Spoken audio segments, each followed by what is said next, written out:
Hello बच्चों, today I am going to explain you chapter number 8 Gulmarg की खिड़की से एक रात, जिसके लेखक है श्री मोहन राकेश जी। गुलमर्ग कश्मीर में आया हुआ एक सबसे सुंदर प्रदेश है।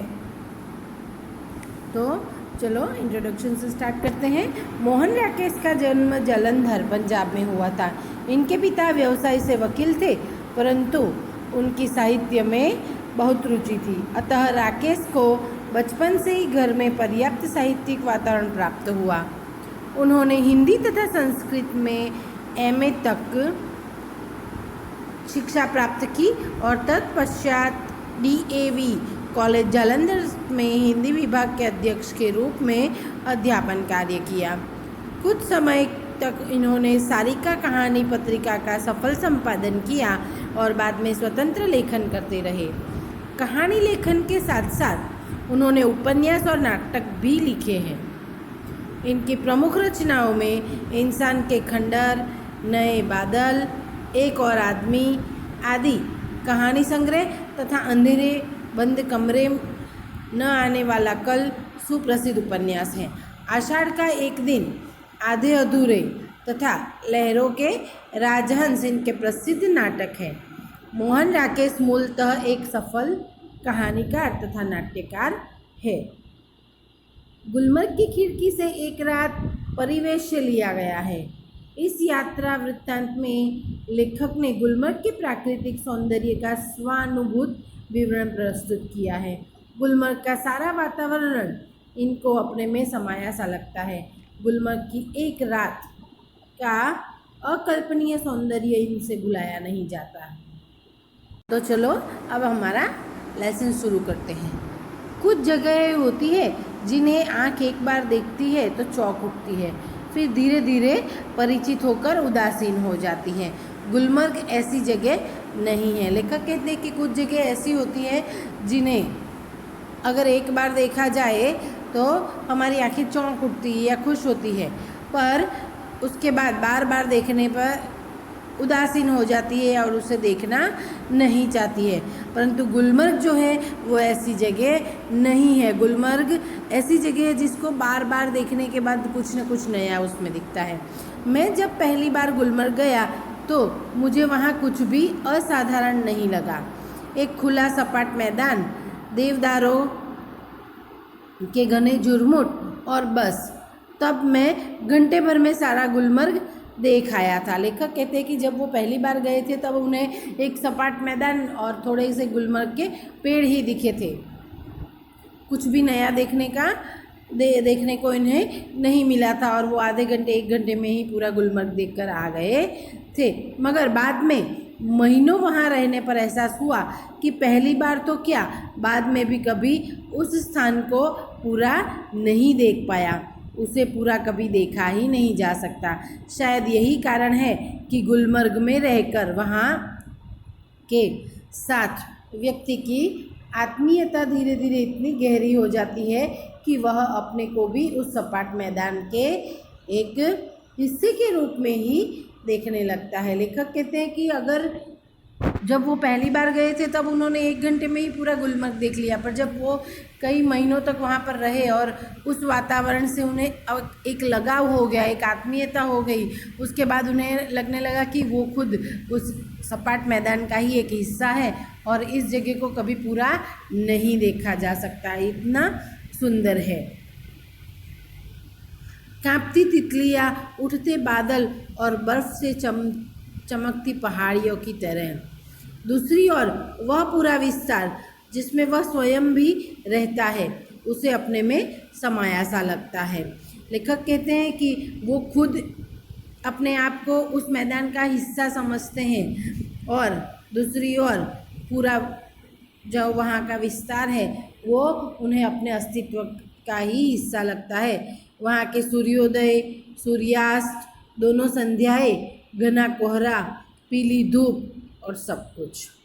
इसीलिए जब व्यक्ति गुलमर्ग से चलता है तो एहसास होता है कि अपने से ही बिछुड़ने का। मतलब अगर व्यक्ति गुलमर्ग में लंबे समय तक रहे और फिर वहाँ से जाए तो उसे ऐसा लगता है कि वो कुछ अपनापन छोड़ के जा रहा है। उसे अपने उस रूप को जो कि इतना परिचित होते हुए भी सदा अपरिचित बना रहता है। गुलमर्ग में सपने फूल बनकर उगते हैं। हरियाली के आर पार लाल लाल छतों के ऊपर आकाश में आंखें मुग्ध होकर देखती रहती है और फूलों में नए नए रंग भर जाते हैं। वातावरण में नई नई कोपलें फूट आती है। हर क्षण एक नए अनुभव, नए रोमांच की सृष्टि होती है। बादलों के पोर्टिको के नीचे लोग बाहें फैलाए घास पर बैठे हैं। मतलब बादल के जैसे टेंट लगे हुए हैं और उसके नीचे लोग अपनी बाहें फैलाकर नीचे हरी हरी घास पर बैठे हुए हैं। दूर दूर तक सैलानियों की पंक्ति घोड़े दौड़ाती नजर आती है। मतलब कि वहाँ पर घूमने आने वाले सैलानी जो है उनकी पंक्तियाँ जैसे घोड़े दौड़ाती हुई नजर आती है, मतलब दिखती रहती है दूर दूर तक।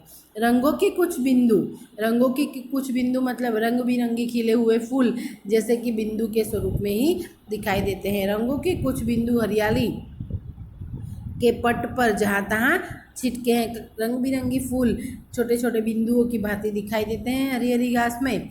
सहसा प्रकाश से नन्ही नन्ही पारदर्शक बूंदें पड़ने लगती हैं और अचानक से बारिश होने लगती है। रंगीन बिंदुओं का पूरा विस्तार एक बार सिहर जाता है और अपने को समेटने लगता है। हरियाली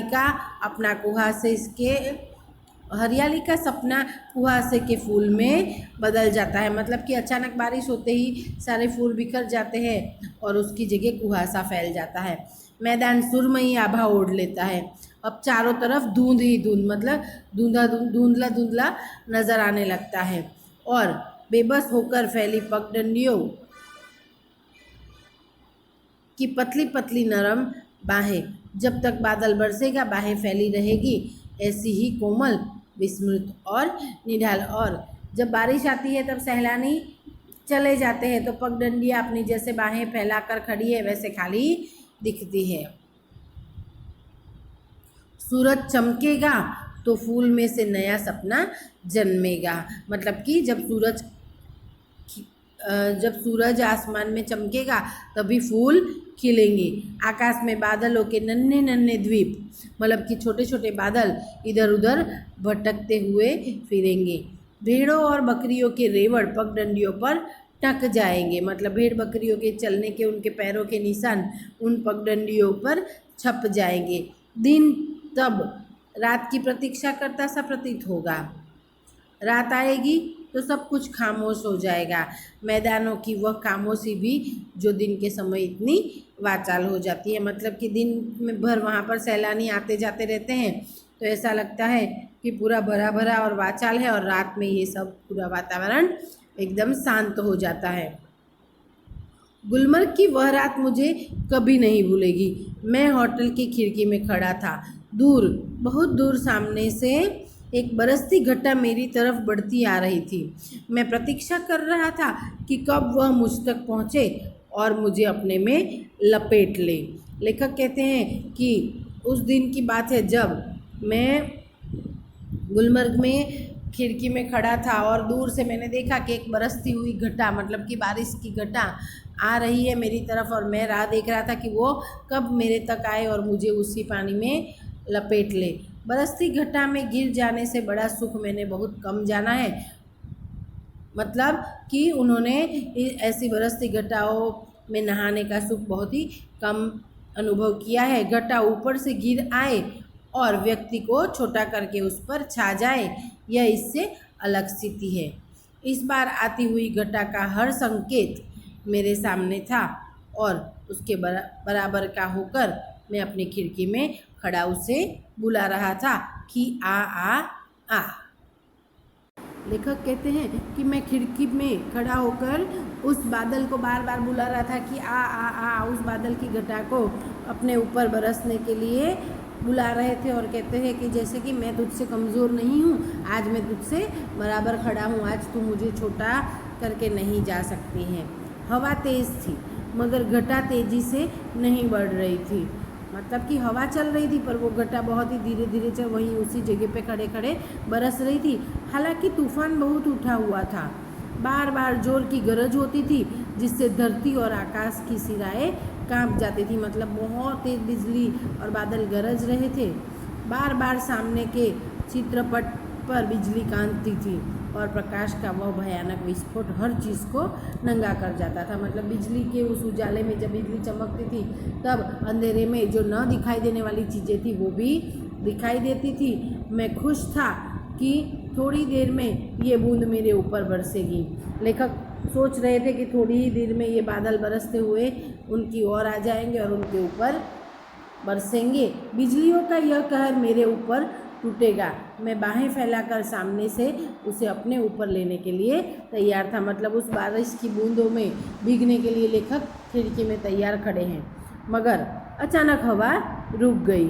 बहता हुआ तूफान जहाँ का तहाँ ठिठक गया। मतलब वो जो बढ़ता हुआ तूफान था वो वहीं रुक गया और दूर ही पर कटे पक्षी की तरह दम तोड़ने लगा। मतलब हवा रुकने की वजह से बारिश की बूंदें वहीं पे रुक गई, तूफान भी ठहर गया और जैसे पंख कटे हुए पक्षी की तरह वहाँ दम तोड़ने लगा। बिजली की सांस रुकने लगी और मेरी भी, क्योंकि हवा के रुक जाने से मुझे भी बहुत ऊंचे आसमान से नीचे आना पड़ा था। तूफान का जोम उतर गया था, उसके साथ ही मेरा भी। मैं उसके बराबर का कभी नहीं हो सका। अब तूफान रुक गया था और वो जो बादल था वो भी वहीं पे रुक गया था। लेखक चाहते थे कि वो उसके ऊपर आकर गिरे और उसके ऊपर बरसे, पर वो नहीं आया और वहीं के वहीं वो आंधी रुक गई और लेखक का जोश भी ठंडा पड़ गया। वे ऐसे क्षण थे जो जीवन में दो एक बार ही आते हैं। गुलमर्ग में रहते हुए ऐसे क्षण हर किसी के जीवन में किसी न किसी रूप में अवश्य आते होंगे। तभी तो मुद्दत तक वहाँ रह